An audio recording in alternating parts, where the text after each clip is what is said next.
ये सामने ग्लेशियर आ रही है, सामने देखें,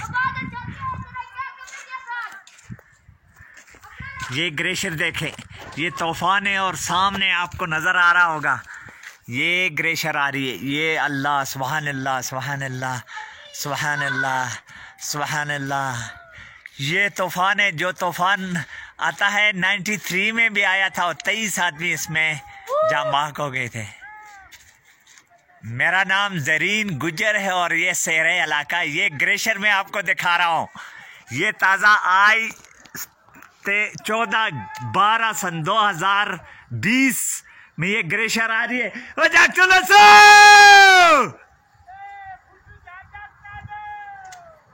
सुभान अल्लाह। ये मकानात आप देख रहे हैं, ये ग्लेशियर है। इस तूफान की वजह से यहाँ मसाइल और मसले बनते हैं। और